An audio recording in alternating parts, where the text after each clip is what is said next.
Au nom de Dieu, le Père, le Fils et le Saint-Esprit. Éternel Dieu Tout-Puissant, mon Père Céleste, Dieu de toute bonté, Dieu miséricordieux.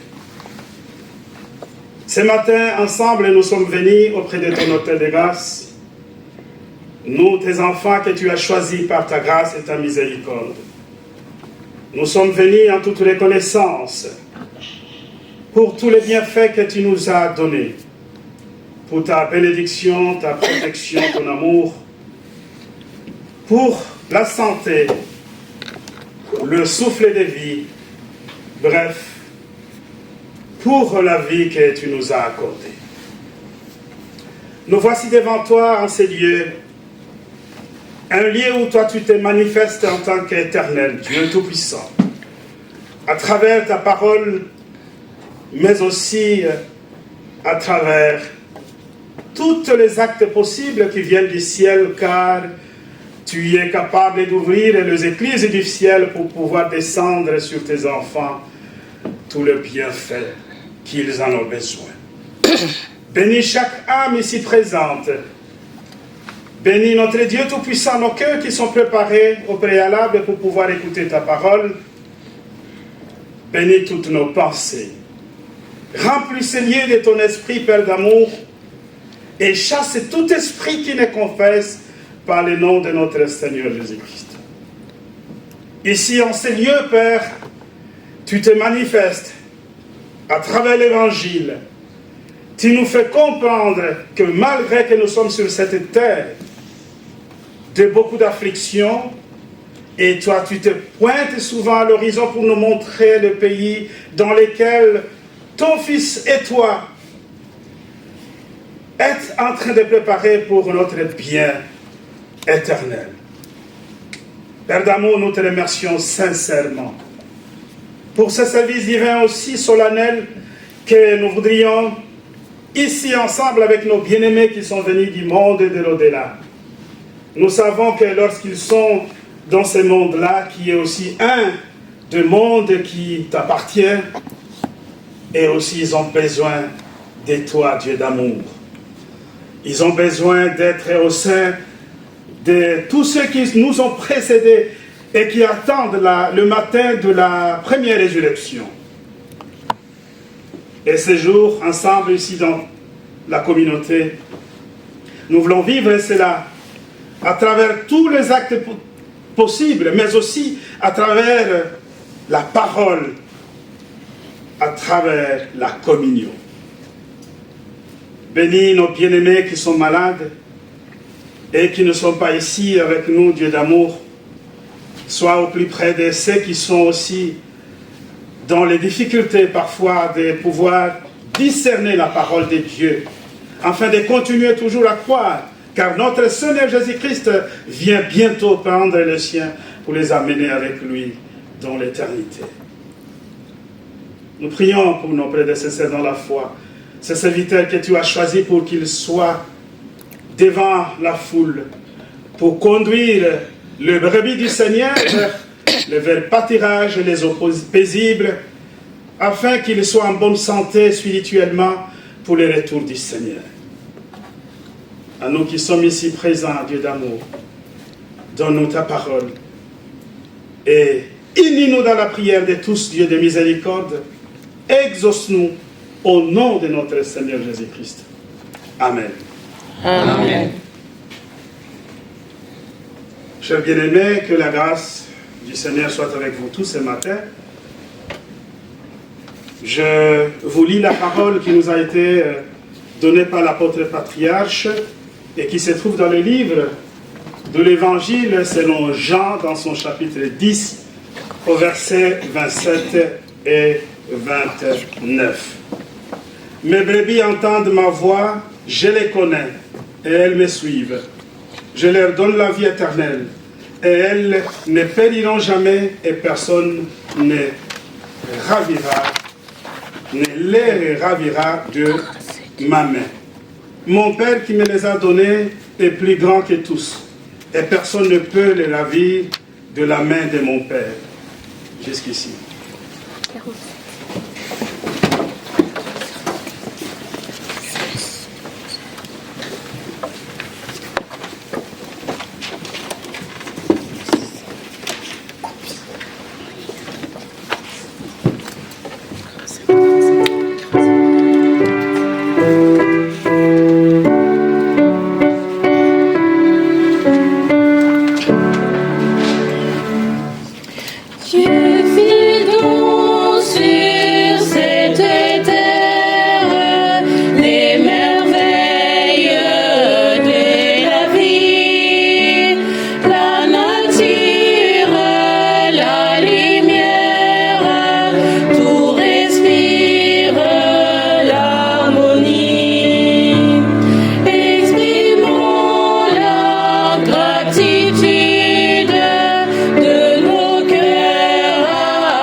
Pose-nous tous à toi pour l'éternité, pour l'éternité.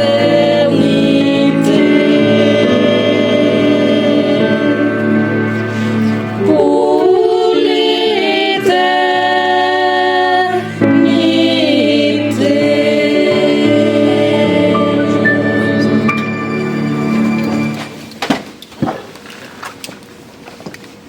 Ces chants, c'est un reflet de ce message d'aujourd'hui. Je vous assure que moi, je suis ému de pouvoir écouter que la petite chorale essaye un peu de nous mener sur le chemin de cet évangile que nous venons de lire ici ce matin. Seigneur, prends-nous tous à toi par ta grâce. Tu nous conduis dans ton royaume que tu es en train de préparer pour que nous puissions y habiter éternellement. Prends-nous tous à toi. C'est un souhait, au fait, que nous, les enfants de Dieu, nous voulons que le Seigneur nous prenne à lui. Que nous puissions trouver de la place dans le royaume de Dieu, là où il est en train de préparer une place pour chacun de nous. Ce souhait ne peut être exaucé que lorsque nous restons sur le chemin où Jésus nous a laissés, où nous restons sur le chemin où nous avons accepté de pouvoir servir notre Seigneur jusqu'au bout. Seigneur, prends-nous tous à toi. Les enfants de Dieu veulent trouver une place dans le sein du Père.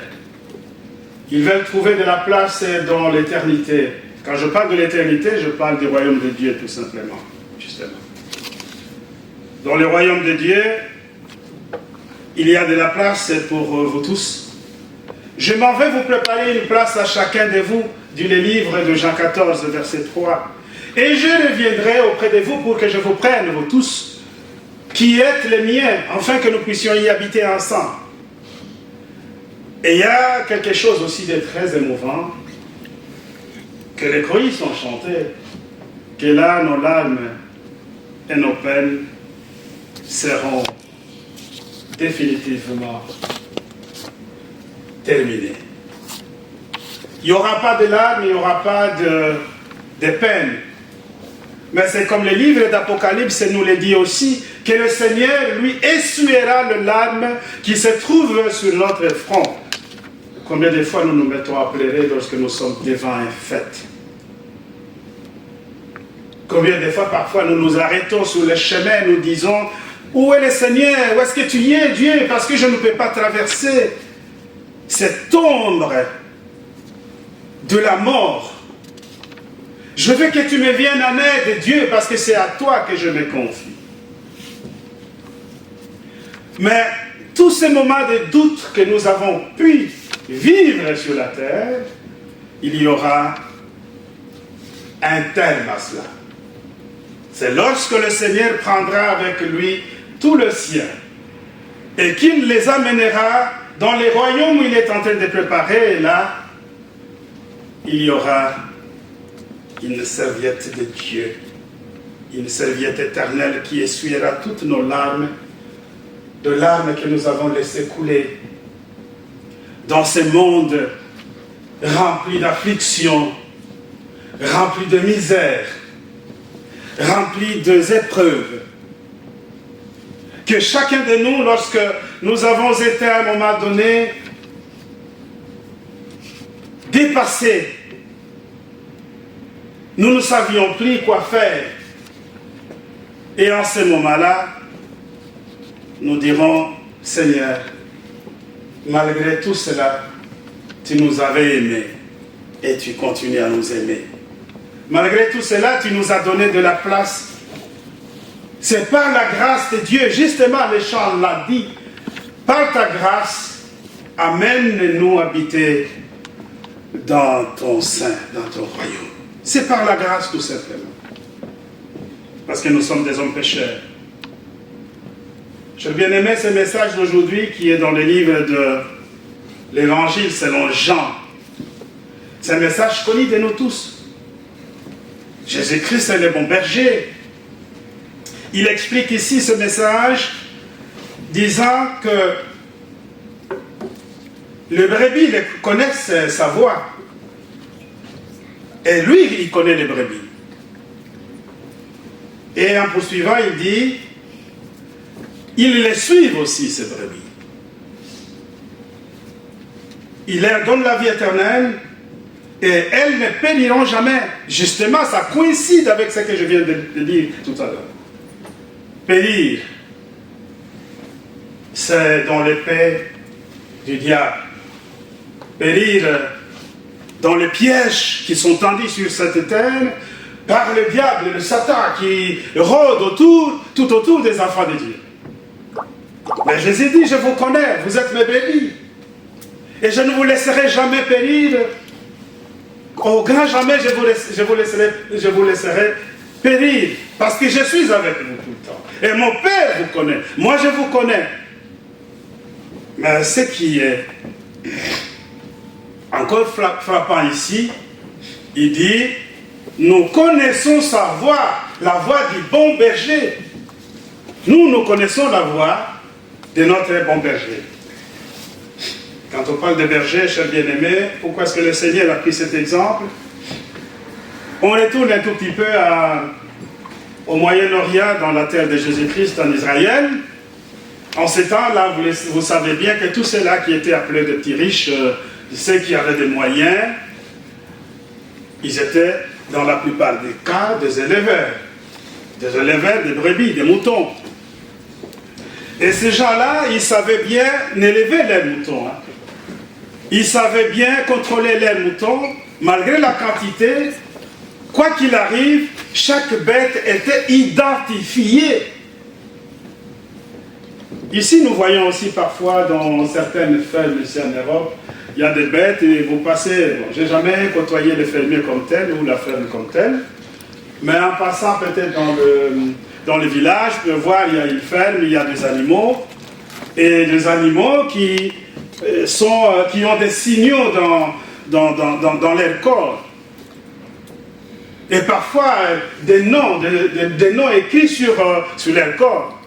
Ça signifie que le berger, lui, il a besoin d'identifier toute bête qui se trouve dans son enclos, dans sa bergerie, dans le cas de brebis. Chers bien-aimés, chers frères et sœurs, le Seigneur prend cet exemple de brebis et du bon berger. Quand vous regardez aussi à cette époque-là, les vrais bergers, ils étaient, même dans la Bible, le dit, même spirituellement, qu'à cette époque, tous ceux qui venaient travailler dans l'œuvre de Dieu étaient appelés comme des bergers. Et les brebis ou les moutons étaient ceux qui les suivaient. Nous prenons l'exemple d'Abraham, d'Isaac, de Jacob, de David. David a été cherché dans les champs pour qu'il devienne roi. Vous connaissez l'histoire. Mais qu'est-ce qu'il faisait dans les champs? Il allait paître les animaux. Chers bien-aimés, chers frères et sœurs, Jésus-Christ prend cet exemple. Il ramène auprès des Juifs pour leur dire, ici tout au début, il dit ceci. En vérité, je vous l'ai dit, celui qui n'entre pas par la porte dans la bergerie, mais qui monte par ailleurs, est un voleur et un brigand. Mais celui qui entre par la porte, le berger des brebis, les portiers lui ouvrent et les brebis entendent sa voix. Il appelle par leur nom, les brebis qui les appartiennent. Et il les conduit dehors. Donc, Jésus explique cette parabole. Pour moi, c'est comme s'il était en train de dresser un CV d'un bon berger. Parce qu'il y a un mauvais berger, il y a le contraste d'un bon et d'un mauvais berger. Mais le bon berger ici, qu'est-ce qu'il fait? Il entre par la porte pour aller chercher les brebis. Et lorsqu'il arrive autour des brebis, il les appelle par cette voix que les brebis connaissent de leur berger. Et qu'est-ce que les brebis font? les brebis viennent, ils accourent vers le berger. Parce qu'ils connaissent la voix du berger qui est le bon berger. Ils viennent, pourquoi? Parce qu'ils savent qu'il vient avec un bon message. Ce berger, quand il arrive dans l'enclos, quand il lance la voix que le brebis connaissent, alors ils savent que c'est le moment, peut-être il va nous amener dans le vert pâturage. Et là, nous allons brouter une bonne herbe. Et là, nous allons pouvoir aussi boire une eau paisible. Et après, nous serons dans l'allégresse. Au contrario du mauvais berger, du faux berger. Lui ne rentre pas dans la porte. Le mauvais berger, lui, doit escalader parce que son objectif déjà, ce n'est pas d'amener le brebis dans le vert pâturage. Mais lui, il amène le brebis pour qu'il le disperse, pour qu'il le fasse du mal, afin que le brebis ne se retrouve point. Et Jésus il se compare, il dit, je suis le bon berger. C'est moi le bon berger. Et le bon berger vient vers vous pour vous donner la vie éternelle. Celle que vous n'avez pas. Chers bien-aimés, chers frères et sœurs, il y a un passage que moi j'ai pu noter, justement, qui est dans le livre de 2 Pierre, dans son chapitre 2, le verset 1 jusqu'à 10, qui dit, devant moi, il y a eu des faux prophètes. Et ces faux prophètes qui sont venus pour pouvoir vous bouleverser, pour pouvoir vous dévier de la bonne voie. Et ils vous amènent vers la mort. Parce que les faux prophètes, lui, ils n'amènent pas vers la vie éternelle. Mais ces faux prophètes, chers bien-aimés, rassurez-vous, ce ne sont pas de pieux serviteurs de Dieu de l'ancien temps. Nous avons cité ici Abraham, nous avons cité ici Isaac, Jacob et les autres. Nous avons parlé de David. Ce ne sont pas ceux-là. Mais qui sont ces faux prophètes? Qui sont ces faux bergers? Mais ce sont ceux-là qui étaient en train d'observer la loi de Moïse et de l'analyser faussement, de condamner les autres, de n'avoir aucun répit pour faire du mal à autrui. Ce sont ceux-là que le Seigneur met en exergue, que le Seigneur parle, que le Seigneur s'adresse. Alors, les brebis, chers bien-aimés, quand le berger le prend dans l'enclos, il les amène vers le pâturage pour pouvoir abrouter de la bonne herbe, mais aussi boire de l'eau paisible. Pour ce bon berger, il est aussi dans la joie parce qu'il connaît ses brebis. Il connaît les besoins de ces brebis-là. Il veut que le brebis puisse se sentir entouré de son amour, de ce qu'il leur donne, de ce qu'il leur dispose, pour que ces brebis ne puissent manquer de rien. Et là, ça nous renvoie dans la parole de David, lorsqu'il dit dans Psaume 23, « Le Seigneur est mon berger et je ne manquerai de rien. » Auprès de brebis, il a l'objectif. L'objectif principal, c'est d'amener le brebis vers le vert pâturage. C'est de les faire boire une bonne eau. Cette eau qui est appelée dans la Bible l'eau paisible. Une eau, aujourd'hui nous pouvons dire peut-être une eau potable, une bonne eau. Alors, David le dit, le Seigneur est mon berger et je ne manquerai de rien.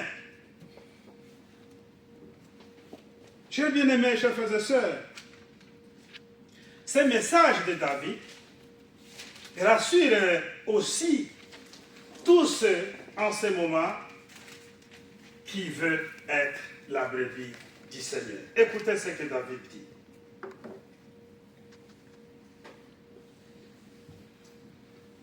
L'Éternel est mon berger, je ne manquerai de rien. Il me fait reposer dans les verts pâtirages, il me dirige près des eaux paisibles, il restaure mon âme. Il restaure mon âme, il me conduit dans les sentiers de la justice à cause de son nom. Quand je marche dans la vallée de l'ombre de la mort, je ne crains aucun mal, car tu es avec moi. Ta houlette et ton bâton me rassurent. Vous voyez? Qu'il n'est pas tout simplement un bon berger, mais c'est un berger qui rassure. C'est un berger qui donne de l'assurance. Et ici, David dit que lorsque je marche même dans l'ombre du vallée de la mort, il est toujours avec moi. Cette ombre de vallée de la mort, chers bien-aimés, vous le savez, hein, quand on traverse là où on sait que c'est un danger, où je mets mes pieds. Et ici, ça ne va pas. Nous avons parlé ici d'un exemple d'un cimetière. Je ne sais pas qu'il avait donné le jour d'ailleurs, que sur le chemin de son travail, c'est un chemin qu'il faisait tous les jours, mais il y a eu un jour où il n'y avait pas d'électricité, et pour passer le cimetière, il a commencé à trembler avant de le traverser.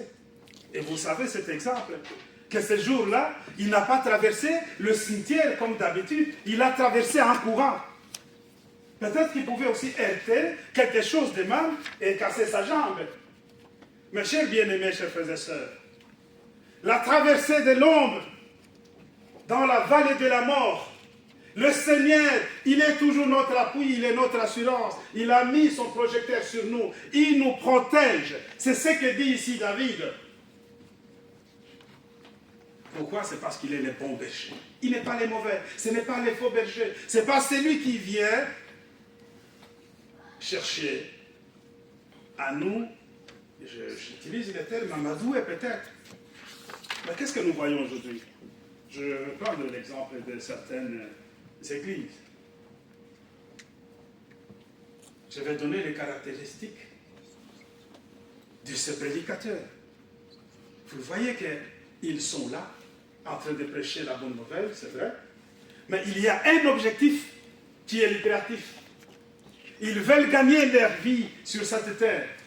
Ils veulent amener justement les brebis du Seigneur dans un gouffre, parce que pour eux, ils sont en train de préparer la vie terrestre. Ils ont besoin de gagner ce qu'ils ont besoin d'avoir ici sur cette terre. C'est pourquoi le Seigneur dit, vous, avec ces immenses personnes qui vous suivent, quand vous lisez, vous continuez à lire le deuxième épître de Pierre, le chapitre 2 que j'ai donné tout à l'heure, quand vous continuez jusqu'en bas, vous verrez, il dit, vous et vos suiveurs, vous allez droit dans les murs. Cela veut dire, vous allez droit dans l'enfer. Parce qu'ils vous prêchent pas la bonne nouvelle. Parce qu'ils n'arrivent pas à vous donner le message pour que vous puissiez préparer la vie éternelle. Mais ils viennent vers vous parce qu'ils ont un objectif qui est lucratif. Et ils viennent avec des sensations dans leur prédication aussi. Et le Seigneur, le bon berger, il entre légitimement dans l'enclos, là où se trouve le berger. Il est légitime, il est connu, et le berger connaît aussi sa voix. Chers bien-aimés, le Seigneur Jésus-Christ, nous le connaissons. Sa prédication, son évangile, nous l'avons dans l'Église. Mais cet évangile, s'il est du Seigneur, nous le sentons, nous le ressentons, que ça c'est l'évangile pour le Seigneur. Ça c'est l'évangile pour nous, pour que nous puissions sauver nos âmes. Ça, cet évangile, ça vient de Dieu. Il est véritable. C'est comme nous le chantons dans le livre des Cantiques, le 247. Ce message qui est charitable. Ce message qui est vrai. Ce message qui vient aussi du Seigneur. Dans Actes chapitre 4, verset 12, on nous dit, il n'y a aucun nom sur cette terre qui peut sauver. Je vais le lire, je vais vous le lire, c'est mien. Il n'y a aucun nom, chers bien-aimés, sur la terre des hommes qui peut sauver, si ce n'est le nom du Seigneur Jésus-Christ. Écoutez ce qu'il dit dans le verset 12 du 4e chapitre des Actes des Apôtres. Il n'y a de salut en aucun autre, car il n'y a sous le ciel aucun autre nom qui ait été donné parmi les hommes, par lesquels nous devions être sauvés. Chers bien-aimés, il n'y a aucun nom, aucune autre possibilité que le nom de notre Seigneur Jésus-Christ, ici, sur cette terre. Que vos genoux fraîchissent pour le nom du Seigneur. Que vos prières s'adressent vers le Tout-Puissant, Dieu qui a envoyé le Seigneur Jésus-Christ, qui est mort pour nous, afin que nous puissions recouvrer la vie éternelle qui nous attend. Que ce nom-là soit le nom que vous pouvez citer tous les jours de votre vie sur cette terre. Que ce soit dans vos psaumes, dans vos cantiques, dans tout ce que vous faites, dans vos prières, dans vos pensées. Essayez d'amener le nom de celui qui est le Seigneur des Seigneurs. C'est le nom de Jésus-Christ. Il n'y a aucun autre nom sur cette terre qui peut sauver. Il n'y en a aucun. C'est le nom de notre Seigneur Jésus-Christ. Et chers bien-aimés, chers frères et sœurs, le bon berger, lorsqu'il se met devant les brebis les connaissent, les brebis les suivent. Mais nous savons que même ici en Europe, ou dans les pays où les brebis sont en immense, dans la croissance énorme, nous pouvons prendre l'exemple de la Nouvelle-Zélande, là où c'est le monde des brebis là-bas, la Nouvelle-Zélande. J'ai regardé ça dans un livre.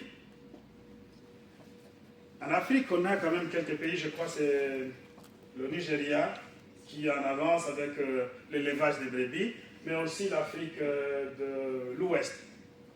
Parce que là, souvent, ils mangent beaucoup de moutons, brebis et consorts. Mais, chers bien-aimés, lorsque vous rencontrez les gens qui élèvent les moutons, ils vous diront, mais ce sont des animaux plutôt fantastiques, formidables.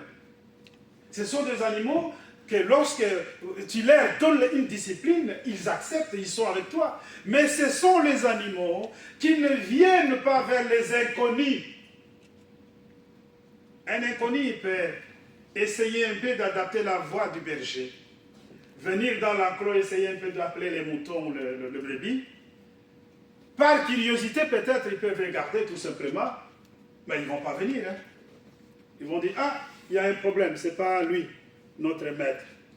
Notre maître, c'est l'autre.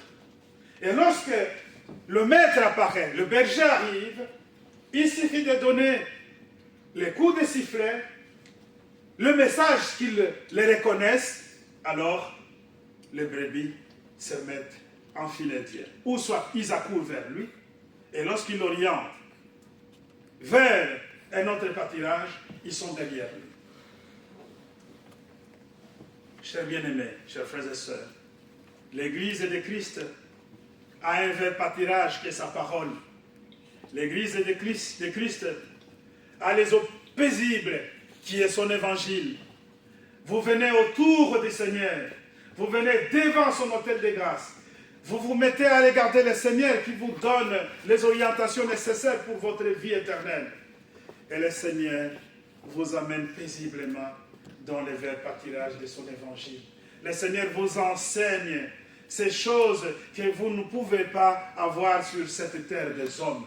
Et le Seigneur veut que vous puissiez vous sauver. Sauvez vos âmes par rapport à cette génération qui est perverse. Le Seigneur le disait à cette époque, mais quand on regarde aujourd'hui, la génération est encore plus que perverse avec les réseaux sociaux.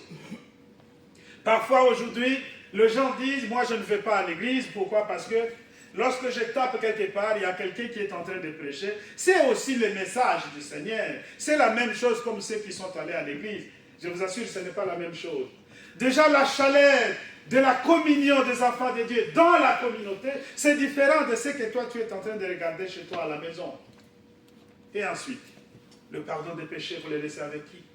Parce que le Seigneur veut vous pardonner les péchés sur son autel de grâce. Et le Seigneur veut vous donner la Sainte Seine, qui est son aliment spirituel, pour vous préparer pour le jour de la résurrection. Vous la laissez avec qui? Chers bien-aimés, c'est différent. Lorsque nous sommes dans sa maison, lorsque nous écoutons sa parole, lorsque nous nous approchons du bon berger, c'est différent. Lorsque nous avons cet évangile, lorsque nous prenons la Sainte Seine, lorsque nous sommes dans la communion les uns les autres, c'est différent. Lorsque chacun de nous converge à travers la prière commune de notre Père et que nous nous présentons devant Dieu tel que nous sommes, c'est différent. Lorsque nous regardons notre prochain, qui est le plus proche dans la communauté, c'est lui qui communie ensemble avec nous tout le temps, et c'est différent. Lorsque le Seigneur parle de sa parole sur l'autel de grâce, lorsqu'il s'exerce, lorsqu'il se manifeste à travers la parole de Dieu, c'est différent, chers bien-aimés, de pouvoir écouter la parole de Dieu dans la maison du Seigneur que celle que vous écoutez seule sur les réseaux sociaux. Dans la prière introductive, nous avons parlé de nos bien-aimés du monde de l'au-delà. Ça, c'est un sujet qui était tabou avant, je crois. Il y a beaucoup d'enfants de Dieu qui sont venus vers nous pour nous poser la question, mais c'est quoi ça, cette histoire de prier aussi pour les gens qui sont déjà morts? Parce que selon nous, ceux qui sont morts, ils sont déjà morts. Chers bien-aimés, ceux qui sont morts ne sont jamais morts. Ils sont gardés dans la main de Dieu. Ils attendent les sifflets. Ils attendent la trompette de la première résurrection. L'apôtre Paul l'explique. À la première trompette, les morts ressusciteront en premier. Et nous, les vivants, nous serons transformés pour rencontrer le Seigneur dans les heures. Et moi, je me dis, nous ne rencontrons pas seulement le Seigneur dans les airs, nous rencontrerons aussi tous nos bien-aimés qui sont allés dans le monde de l'au-delà et qui ont gardé la foi et la patience et la confiance en Seigneur. Ils seront ensemble avec nous. Nous, si nous restons toujours dans la foi en notre Seigneur Jésus-Christ. Et si nous nous abandonnons la foi, nous ne serons pas avec eux. Et aujourd'hui, c'est celui divin à leur faveur. Donne l'opportunité que nous puissions aussi avoir la chaleur de ceux-là qui sont allés, parce qu'ils sont avec nous dans la communauté. Parce que leur esprit a été convié de pouvoir se présenter dans la communauté. C'est là, même dans l'ancien temps, la question a été posée, chers bien-aimés. Je vous lis quelque chose. C'est très intéressant aujourd'hui. Hein. On a quand même quelques versets qui nous donnent beaucoup d'images de ce que nous parlons. Et nous pouvons voir ici, lorsque le Seigneur donne le pouvoir à Pierre par rapport à ceux-là qui devraient être aussi des bénéficiaires de sa parole. C'est dans Matthieu chapitre 16, verset 18. Qu'est-ce que le Seigneur dit? Que toi, tu es Pierre. Que toi, tu es Pierre. Écoutez ce qu'il dit ici au verset 18. Et moi je te l'ai dit que tu es Pierre et que sur ces rocs je bâtirai mon église et que les portes de séjour des morts, les portes du séjour des morts ne prévaudront point contre elle. Les séjours, les portes du séjour des morts ne prévaudront point contre elle. N'auront plus de force. Dans le ministère d'apostolat que Pierre a reçu de Jésus-Christ, il dit, tu es la pierre sur laquelle je bâtis, j'ai construit, j'établis, j'édifie mon église. Et toi, tu as la force d'ouvrir la porte du séjour des morts. S'il n'y avait personne dans le séjour des morts, pourquoi le Seigneur a fait référence ici de séjour des morts? Et là, chers bien-aimés, quand on parle de la porte, je reviens dans le message d'aujourd'hui. Le Seigneur dit une chose ici. Il dit, il est aussi la porte par laquelle le brebis doit pouvoir entrer. Il est la porte. par laquelle la brebis doit pouvoir rentrer. Alors là, je me dis, donc, le Seigneur, il n'est pas tout simplement le bon berger, mais il est aussi la porte. Et dans cette porte, c'est celle qui mène vers le royaume de Dieu. Et la porte qui mène vers le royaume de Dieu, qui se tient devant la porte comme une porte, c'est lui-même le Seigneur. Chers bien-aimés, chers frères et sœurs, le Seigneur est le bon berger, le Seigneur est la porte. Et nous retrouvons aussi le même message dans Jean 14 et 6, lorsqu'il dit « Je suis le chemin, la vie et la vérité. Nul ne va chez mon Père sans passer par moi. » On doit passer par la porte du Seigneur. C'est lui la vraie porte. C'est lui la porte du ciel. C'est lui la porte de la nouvelle Jérusalem. C'est lui la porte de l'éternité.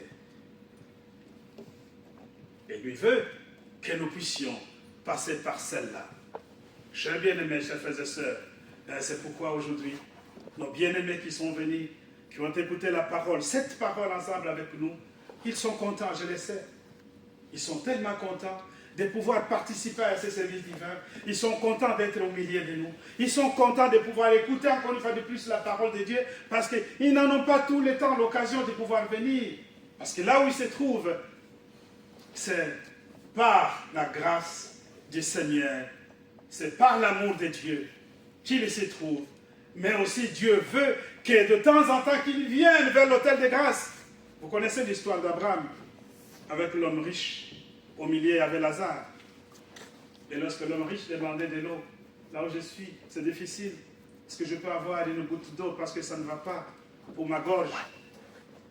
Et lorsqu'on lui a répondu ce qu'on lui a répondu, que vous le savez, vous connaissez, et il a demandé qu'Abraham puisse rentrer dans le monde des vivants pour essayer d'évangéliser ses prochains, sa famille, pour qu'il ne fasse pas ce qu'il avait fait et pour qu'il ne se retrouve pas là où il était.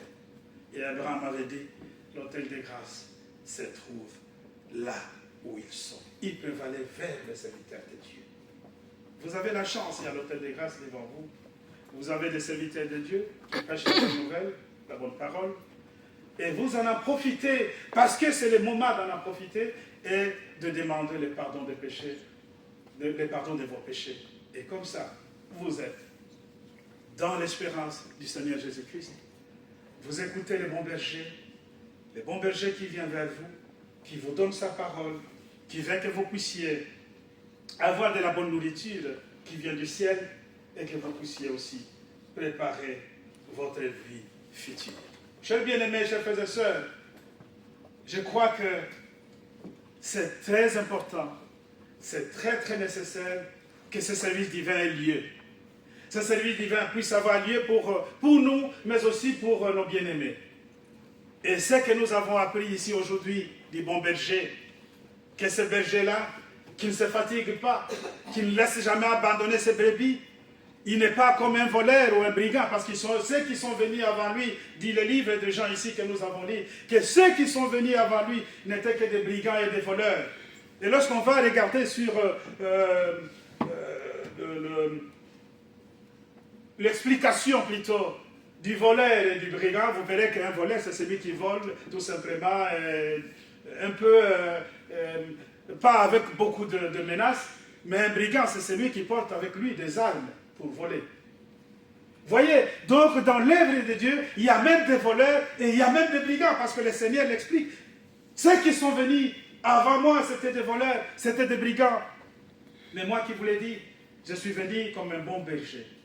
Et un bon berger donne sa vie pour ses brebis. Le Seigneur a donné sa vie pour les brebis. Si aujourd'hui nous sommes appelés le brebis du Seigneur, c'est parce que sa vie a été donnée. C'est lui qui l'a donné, personne ne pouvait lui ravir, mais lui il l'a donné. Il l'a donné pour que nous puissions être sauvés.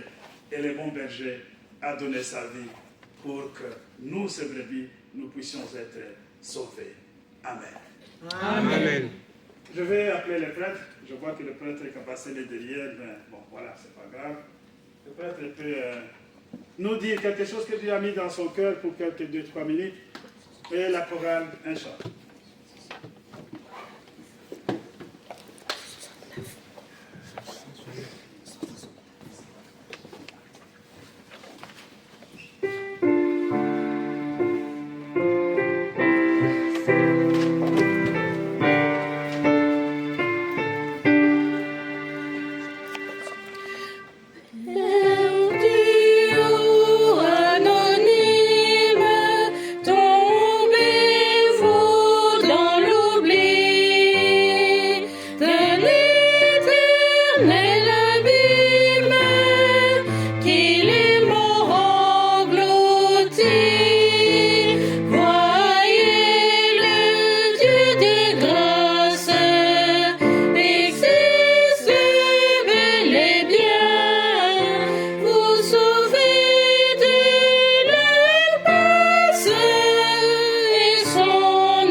des diamants, où nul jamais ne tremble, loin de tous les tourments.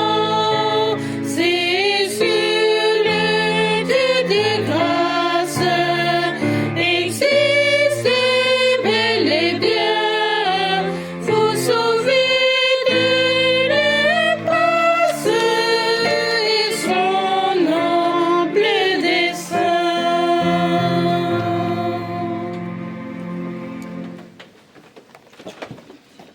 Merci, mon cher prêtre, pour cette belle prédication. Merci, mes frères et sœurs, mes bien-aimés en Christ, pour votre présence ce matin dans ce service divin en faveur des défunts. Merci parce que vous êtes venus avec nos frères et sœurs d'au-delà, dans vos cœurs, dans vos pensées, mais aussi dans vos souvenirs. Parce qu'aujourd'hui, c'est vraiment les jours qui les sont dédiés. Et nous avons vu par exemple hier, beaucoup de personnes sont allées dans des cimetières pour aller visiter les sépulcres, les tombes de leurs bien-aimés. Ils les ont nettoyés, déposé des bouquets de fleurs, mais aussi pour les anonymes, parce qu'il y en a qui vont dans les cimetières pour les leurs, les parents, mais qui en profitent aussi pour les autres âmes qui doivent être sauvées, récupérées. Parce qu'ici, Jésus nous dit bien que lui, il est le bon berger. Il a ses brebis qui le connaissent, qui écoutent sa voix. Il connaît aussi tous ses brebis par leur nom. Le prêtre a donné même l'exemple des fermes ici où on a des animaux, par exemple des vaches, on a vu Marguerite là-bas, Inès, aussi des chevaux. On va, et c'est la même chose avec les brebis dont le berger connaît. Les connaissent toutes par leur nom. Et il dit qu'il vient nous préparer, pour la vie éternelle. Donc la vie éternelle, c'est le futur, en fait, c'est le futur. Nous savons que quand il y a le futur, il y a le passé, il y a le présent. Maintenant, dans le passé, ça veut dire qu'il y a eu des êtres humains, des êtres qui ont vécu dans le passé, qui sont déjà partis dans l'au-delà. Et dans le présent, nous qui sommes dans le présent, nous nous préparons effectivement vers le futur. Nous avons une marche vers le futur. Et dans ce futur-là que nous appelons ici, on peut lui appeler le séjour de mort, l'au-delà, ce sont des endroits qui ne sont pas vides. Ils ne sont pas vides. Dans l'au-delà ou dans le séjour de mort, il y a des occupations. Il y a des morts qui y sont, qui y habitent. Et ces morts-là font partie de la bergerie. Tous les brebis du Seigneur, de Jésus-Christ, et les brebis qui doivent être protégés, conduits par le Seigneur vers la destination finale. Parce que la destination finale, nous savons que c'est à son retour, parce que c'est l'espérance que nous avons, son retour. Et quand il viendra, à ce moment-là, la plupart des bergers qui le connaissent, et connaissent sa voix, vont faire quoi? Vont aller vers lui. Donc, la voix de Jésus ici au jour d'aujourd'hui, pour nous, qui vivons dans le présent actuellement, c'est effectivement l'évangile. L'évangile. C'est pour cela que le prêtre a bien dit que c'est très important de venir dans un service divin, dans la maison du Seigneur, parce que là nous écoutons l'évangile. L'évangile qui est la voix du Seigneur. Et cette voix-là, elle est transmise par les instruments, les gens que le Seigneur utilise.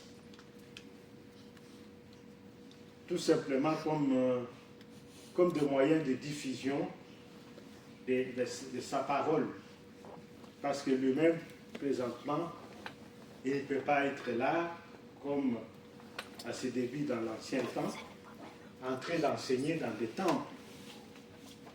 Mais il utilise ses serviteurs, c'est pour cela qu'on nous appelle des serviteurs, des bergers, pour transmettre cette parole du Seigneur, la parole avec laquelle nous avons la possibilité, les clés de pouvoir être sélectionnés et sauvés.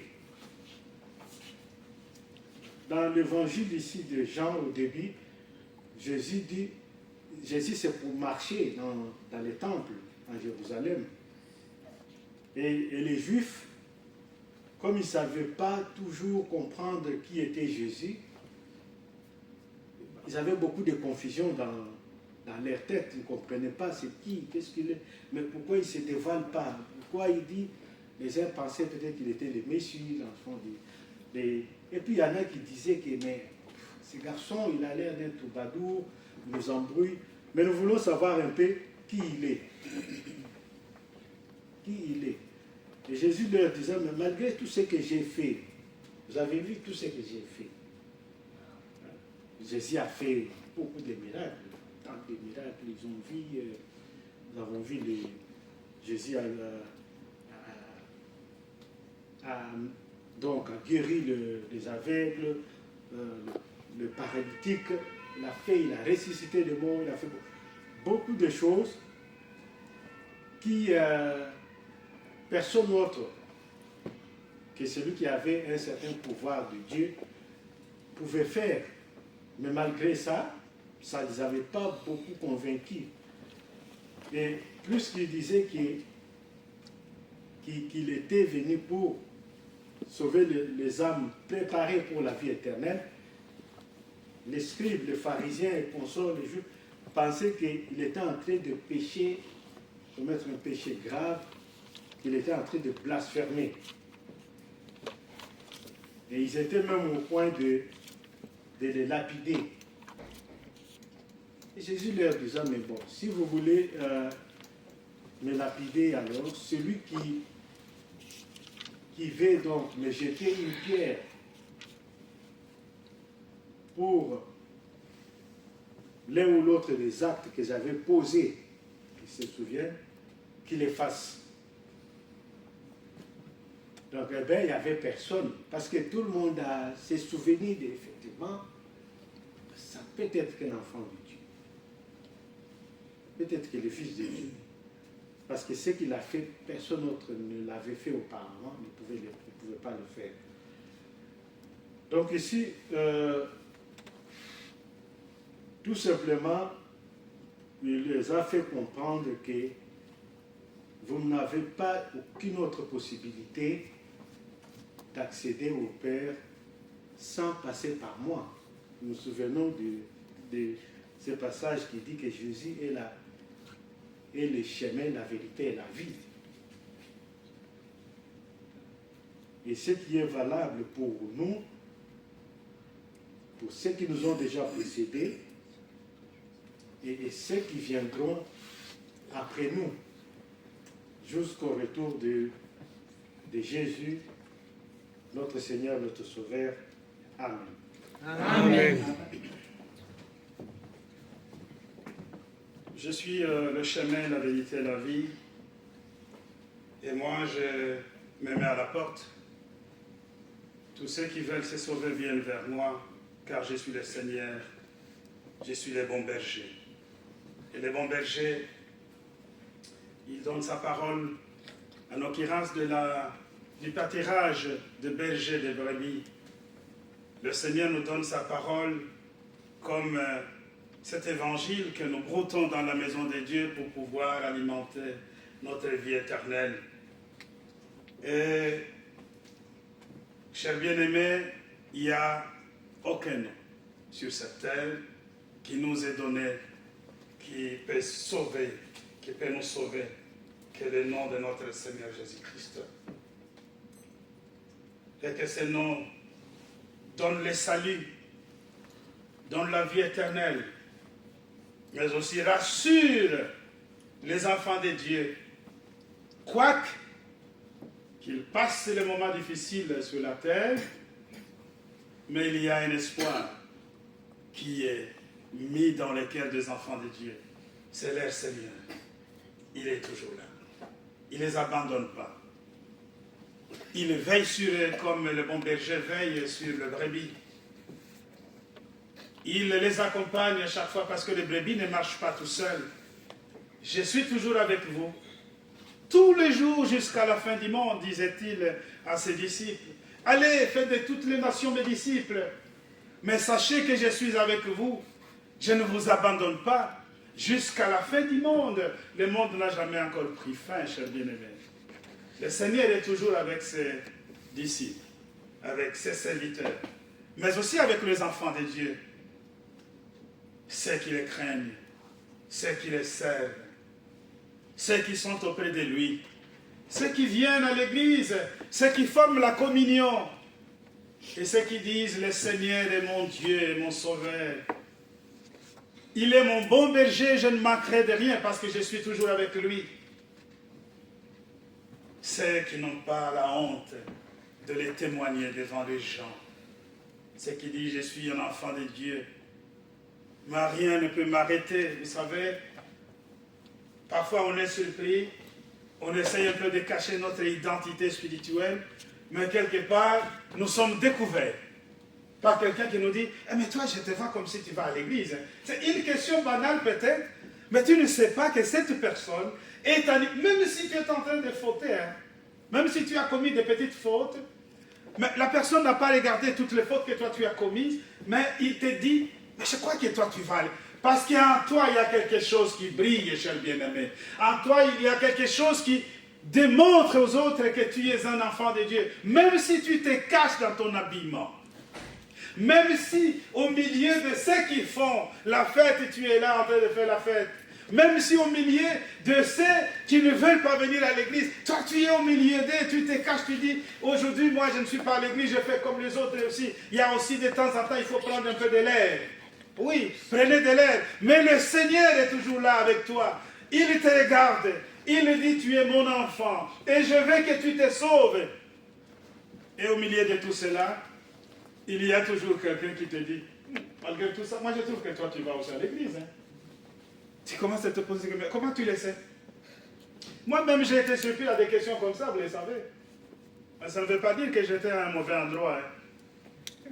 C'était avec des collègues. Quelqu'un est venu me dire, hé, Minos, tu es prêtre? Que certains qui m'appellent Bernardo. Bernardo, toi, tu es prêtre? Ils disent que tu es prêtre. Tu sais, je suis allé aux toilettes, je me suis posé 1000 fois la question, comment est-ce que cet homme sait que moi je suis prêtre? Parce qu'il n'y avait personne de mon église dans cet entourage-là. Comment lui, il identifie même les ministères que je porte? Est-ce que tu es prêtre? Qu'est-ce qu'il a vu en moi? Alors que je n'avais pas prêché, alors que je n'avais rien dit, alors que je n'avais pas parlé de Jésus-Christ. Chers bien-aimés, en vous tous, où que vous soyez, sachez-le que vous êtes reconnus. Même si vous vous cachez sous un arbre, il y a toujours quelqu'un qui dit, toi tu es un enfant de Dieu. Vous savez pourquoi? Parce que vous avez un signe de Dieu, comme dit le livre d'Apocalypse, quand viendra le Seigneur, il vous reconnaîtra par les signes qui se trouvent sur votre front.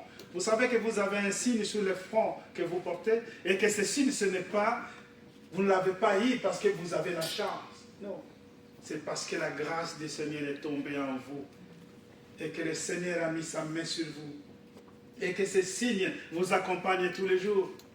Et ces signes brillent même dans l'obscurité. Ces signes démontrent aux autres que tu es un enfant de Dieu.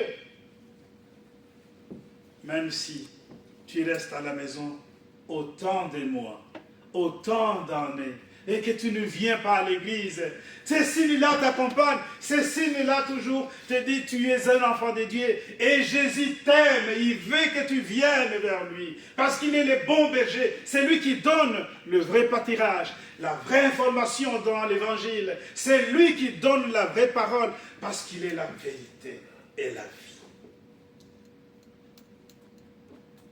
Chers bien-aimés, chers frères et sœurs, ce message n'est pas seulement à vous, c'est le message aussi à nos bien-aimés qui sont venus dans cette modeste assemblée de notre Seigneur Jésus-Christ. Ce message est pour eux aussi. Vous avez les signes de Dieu qui vous accompagnent. Là où vous êtes, là où vous habitez, là où le Seigneur vous a mis, vous avez les signes de Dieu avec vous. Et que les jours du Seigneur, lorsque la première trompette sonnera, vous ressusciterez en premier. Et vous serez des bienheureux auprès du Seigneur. Et nous les vivants, comme dit l'apôtre Paul, si nous serons vivants à cette époque-là, parce que lui, lorsqu'il disait nous les vivants, il était vivant. Aujourd'hui, l'apôtre Paul n'est plus vivant. Je le dis toujours. Il est passé de l'autre côté de la marge. L'apôtre Paul se rencontre maintenant au milieu de ce qu'il disait, et les morts ressusciteront en premier. Lui aussi, il est parmi les morts. Il ressuscitera aussi en premier, ensemble avec tous ces morts. Et les vivants, eux aussi, ils ont de l'espoir de se transformer pour qu'ils prennent le corps, qu'ils vêtissent de la robe céleste pour rencontrer le Seigneur dans les airs. Maintenant, il nous reste une chose. Restez toujours dans l'enclos du Seigneur.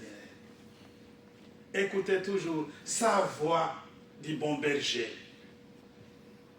Parce qu'il est notre refuge, il est notre rempart. Et nous nous confions à lui. Parce qu'il est notre refuge, parce qu'il est notre rempart. C'est lui, les rochers de notre vie. C'est lui qui nous protège de tout danger. Nous avons lu ici, lorsque David dit, même si je traverse l'ombre de vallée de la mort, tu es toujours avec moi. Lorsque nous traversons l'ombre de la vallée de la mort, il est toujours avec nous. Il nous accompagne, il nous protège.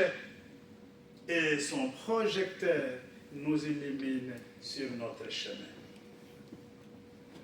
Que Dieu vous accompagne. Que Dieu vous bénisse. Que Dieu vous illumine. Que Dieu éclaire vos pensées. Que vous puissiez continuer toujours à croire. À mettre de la confiance dans ce que vous avez déjà entre vos mains. Les noms de Dieu, les noms du Seigneur, les tout-puissants. Parce qu'il n'y en a aucun autre que celui du Seigneur, où nos genoux doivent fléchir. Amen.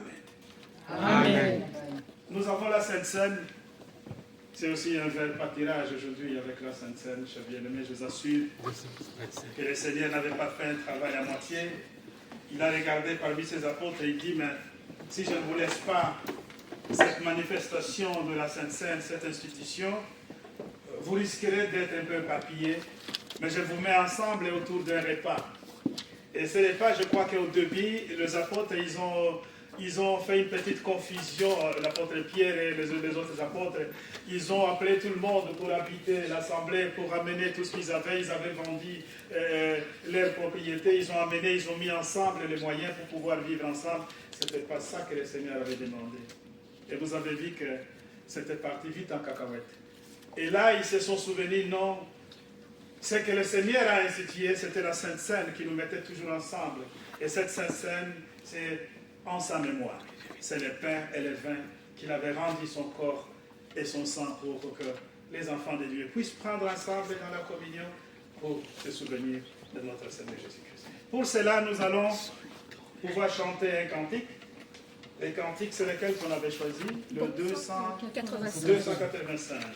Les deux strophes aujourd'hui parce que nos bien-aimés du monde de l'au-delà veulent aussi écouter que nous chantons. C'est pour tout le monde. 285 que nous avons choisi.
Notre Père qui es aux cieux, que ton nom soit sanctifié, que ton règne vienne, que ta volonté soit faite sur la terre comme au ciel.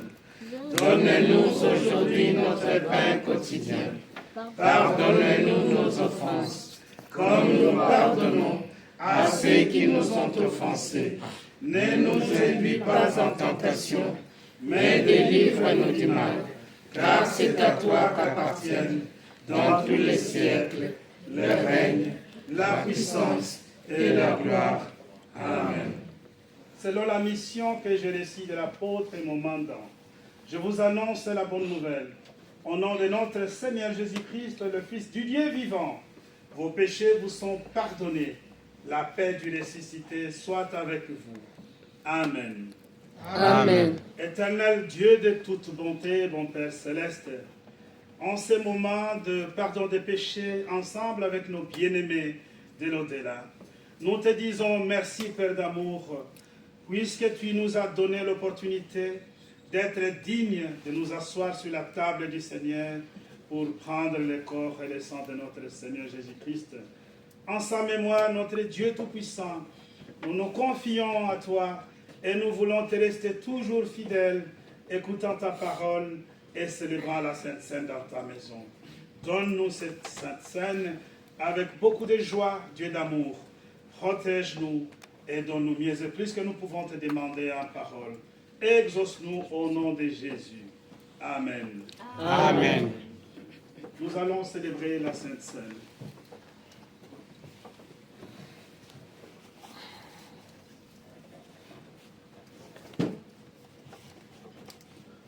La table du Seigneur est prête. Au nom de Dieu, le Père, le Fils et le Saint-Esprit, j'ai consacré le pain et le vin pour la Sainte Seine et j'y dépose le sacrifice unique de Jésus-Christ, valable en toute éternité. Car le Seigneur prit du pain et du vin, rendit grâce et dit, « Ceci est mon corps qui est donné pour vous, ceci est mon sang, le sang de la nouvelle alliance, qui est répandu pour beaucoup pour le pardon des péchés. Mangez et buvez. Faites ceci en mémoire de moi, car toutes les fois que vous mangez ce pain et que vous buvez ce vin, vous annoncez la mort du Seigneur jusqu'à ce qu'il revienne. Amen. Amen. Le corps et le sang de Jésus sont donnés pour toi.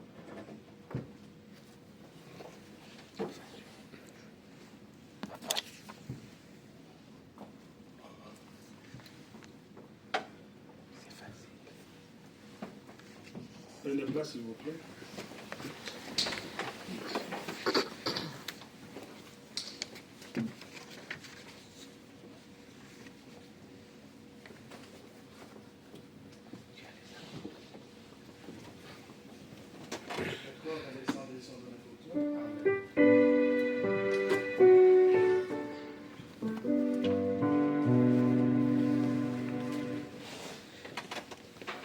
Le corps et le sang de Jésus sont donnés pour toi.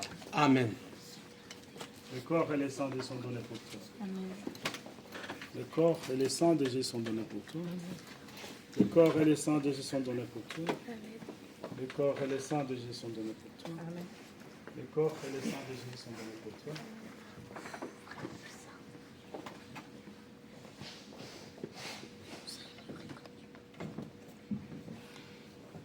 Pour la Sainte Seine, nous chantons les cantiques 140 et la communauté est invitée à participer à la Sainte Seine.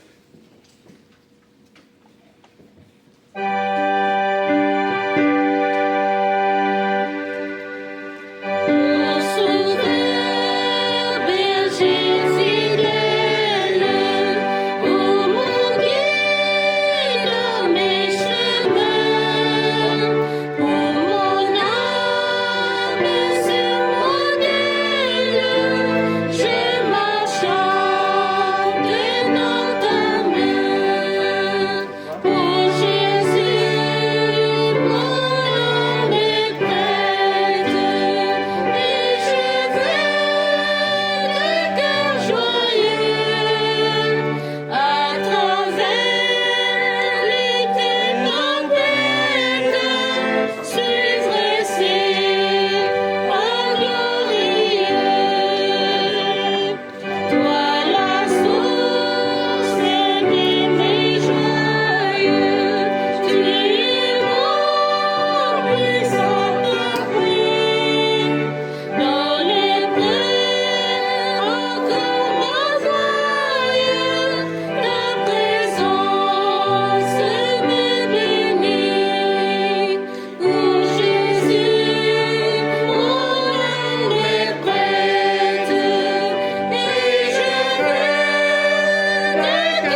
communauté, ce service divin était en faveur de nos bien-aimés du monde de l'au-delà. Nous l'avons profité nous aussi et nous avons été heureux de pouvoir accueillir toutes les âmes qui sont venues dans ce monde-là et qui ont accompagné la parole de Dieu ensemble avec nous. En cet honneur, nous voulons chanter un chant avant de pouvoir faire la prière d'envoi des âmes vers l'autel apostolique où tous seront admis au sacrement pour leur vie éternelle. Alors nous demandons, je crois que la chorale a préparé quelque chose pour pouvoir chanter. Et après la prière, je crois que nous chanterons aussi une strophe d'un chant avant de faire la prière finale. 321.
Éternel Dieu de toute bonté, en toute reconnaissance, nous venons auprès de toi pour ce service divin en faveur de nos bien-aimés qui sont venus dans le monde de l'au-delà. Nous te sommes reconnaissants pour cette offre en vertu du sacrifice pour les racheter que tu veux donner à nos bien-aimés. Notre Dieu Tout-Puissant, nous te sommes très reconnaissants. Bénis chaque âme qui était venue ici dans cette assemblée. Dieu d'amour, donne-leur l'espoir de la vie éternelle. Par le sacrement, ils auront accès à la vie éternelle ensemble avec ceux qui sont au sein d'Abraham. Accompagne-les, Dieu de miséricorde, aussi sur le chemin jusqu'à l'autel apostolique, pour qu'ils soient intégrés dans la communion avec Jésus-Christ, leur Seigneur et Sauveur. Nous te sommes très reconnaissants, Dieu de miséricorde aussi, pour que cela ait lieu dans notre communauté, mais dans toutes les communautés éparpillées dans le monde, où cette journée solennelle a été dédiée pour nos bien-aimés. Que la fête puisse être dans ce monde, afin que tous ceux qui restent encore ou qui hésitent encore puissent donner leurs âmes à notre Seigneur Jésus-Christ. Que la paix de notre ressuscité repose sur cet acte, sur cette activité qui a été faite pour l'honneur de nos bien-aimés. Que le Dieu Tout-Puissant puisse les accompagner, puisse nous accompagner nous aussi. Nous te le demandons au nom de notre Seigneur Jésus-Christ. Amen. Amen. Vous pouvez chanter une strophe, s'il vous plaît. La musique.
Éternel Dieu de toute bonté, mon Père céleste, et Dieu d'amour, Dieu de miséricorde et Dieu de grâce.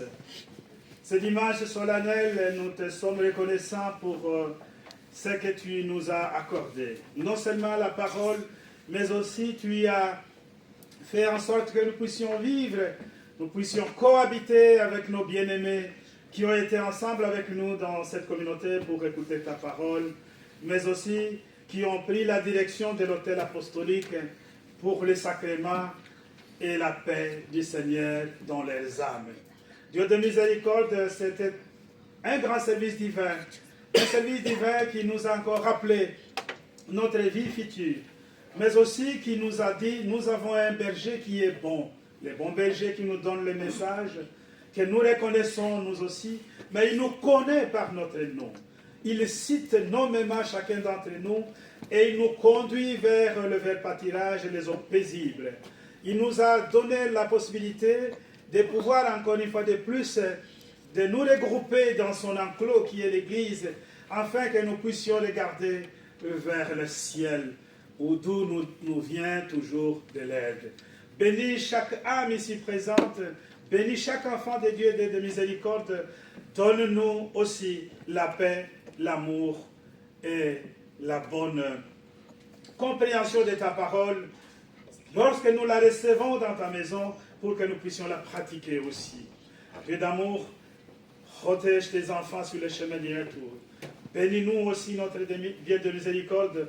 Bénis les offrandes de tes enfants qui te l'ont apporté dans ta maison pour cette journée solennelle. Nous te demandons aussi la protection pour la semaine qui se pointe à l'horizon. Et nous te demandons de protéger aussi nos enfants qui vont reprendre l'école la semaine prochaine, le lundi demain.